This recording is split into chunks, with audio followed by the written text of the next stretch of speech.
ఇటీవల అధికారంలోకి వచ్చిన సీఎం రేవంత్ సారథ్యంలోని కాంగ్రెస్ ప్రభుత్వం మరో సంచలన నిర్ణయం తీసుకుంది. యాదాద్రి ఈవో పదవి నుంచి తప్పుకోవాలని గీతారెడ్డికి ఆదేశాలు జారీ చేసింది. దీంతో ఈవో గీతారెడ్డి పదవికి రాజీనామా చేశారు. 3 ఏళ్ల కిందటే గీతారెడ్డి రిటైర్ అయ్యారు. అప్పటి బీఆర్ఎస్ ప్రభుత్వం గీతారెడ్డి పదవీ కాలాన్ని పొడిగించింది. ఈ అంశంపై అప్పుడు ప్రతిపక్షాలు తీవ్ర అభ్యంతరం వ్యక్తం చేశాయి. కానీ పదవి నుంచి తప్పుకోవాలని ప్రస్తుత దేవాదాయ శాఖ మంత్రి కొండా సురేఖ ఆదేశాలు జారీ చేశారు.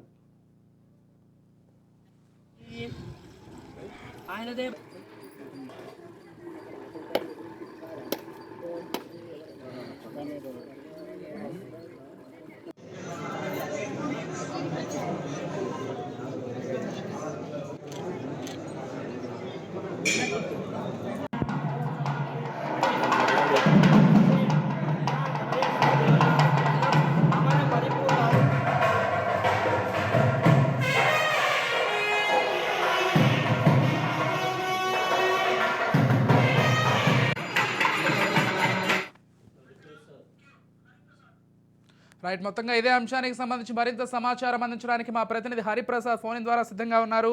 చెప్పండి హరిప్రసాద్, అంటే మొత్తంగా యాదాద్రికి సంబంధించిన ఈవో విషయానికి సంబంధించి గతంలోనే అంటే ఈమెను కొనసాగించినప్పుడే పదవీ కాలం అయిపోయిన తర్వాత అప్పటి ప్రతిపక్షాలంటే కాంగ్రెస్ కావచ్చు, ఇతర పక్షాలు కావచ్చు, ఈ అంశానికి సంబంధించి కొంత తీవ్రంగానే విమర్శలు చేశాయి. ఈరోజు కాంగ్రెస్ అధికారంలోకి వచ్చిన తర్వాత కొంత ఈ నిర్ణయాన్ని తీసుకొని గీతారెడ్డిని వెంటనే ఈవో పదవి నుంచి తప్పుకోవాలని ఆదేశాలు జారీ చేశారు.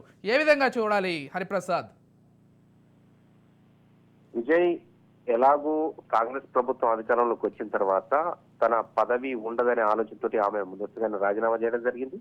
రాజీనామాని ఇప్పటికే ప్రభుత్వం కూడా ఆమోదించింది. ఈ నేపథ్యంలో రామకృష్ణని ప్రస్తుతానికి బాధ్యతలు చేపట్టే విధంగా ఇప్పటికే ఆదేశాలు కూడా జారీ చేసింది. ఈ నేపథ్యంలో ఆమె రిటైర్ అయినప్పటికీ కూడా ఇప్పటికీ 2 పర్యాయాలు ఆమె ఆలయ ఈవోగా కొనసాగుతున్నారు.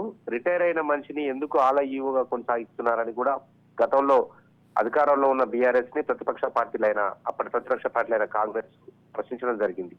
ఈ నేపథ్యంలోనే యాదాద్రి పుణ్యక్షేత్రాన్ని తిరుమల తిరుపతి దేవస్థానం రీతిలో తీర్చిదిద్దడానికి 2,000 కోట్లతోటి బడ్జెట్ ప్రవేశపెట్టి దాన్ని అంతా కూడా సర్వాంగ సుందరంగా తీర్చిదిద్దారు. ఆ పనులు శంకుస్థాపన చేసినప్పటి నుండి ఇప్పటి వరకు ఆలయ ఈవోగా గీతారెడ్డి కొనసాగుతున్నారు.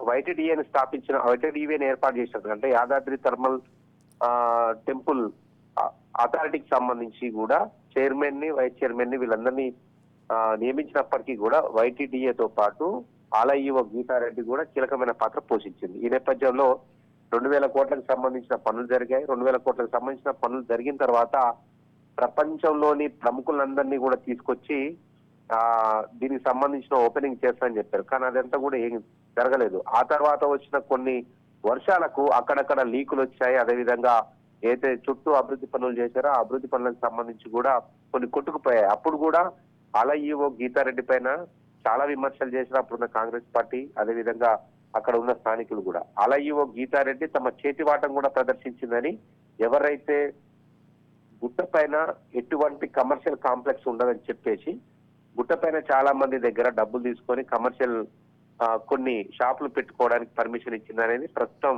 ఆ పైన ఉన్న ఆరోపణ. దీంతో పాటు ఎవరైతే ఆటో కార్మికులు ఉన్నారో ఇక్కడ యాదగిరిగుట్టలో నివసించే వాళ్ళు, ఆ ఆటో కార్మికుల పొట్టగొట్టింది, ఆటో కార్మికులను కనీసం గుట్టపైకి రాకుండా చేసిందనే దానికి సంబంధించి కూడా ఇవపైన ప్రధానమైన ఆరోపణలు ఉన్నాయి. అదేవిధంగా అప్పటి నుండి ఇప్పటి వరకు అంటే యాదాద్రి పునర్నిర్మాణ పనులకు శంకుస్థాపన చేసిన దగ్గర నుంచి ఇప్పటి వరకు ఎన్ని ఖర్చు అయినాయి, ఏ సంగతి అనే దానికి సంబంధించి ఎలాగూ ఇప్పుడు కాంగ్రెస్ ప్రభుత్వం అధికారంలోకి వచ్చిన తర్వాత తీస్తారనే ఉద్దేశంతో ఆమె రాజీనామా లేఖను సంధించినట్టుగా కూడా స్థానికులు చర్చించుకుంటున్నారు.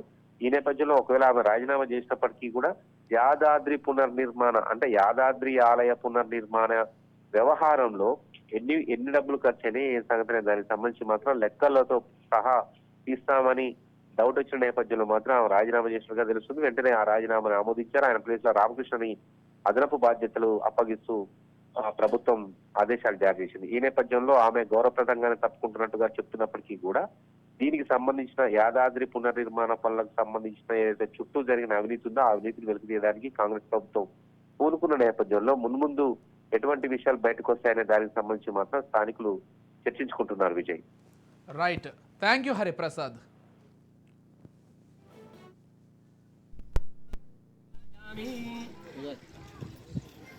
హరిద్రాచూర్ణం కుంకుమాది పరిమళ ద్రవ్యాన్ని సమర్పయామి ఆయన దేవ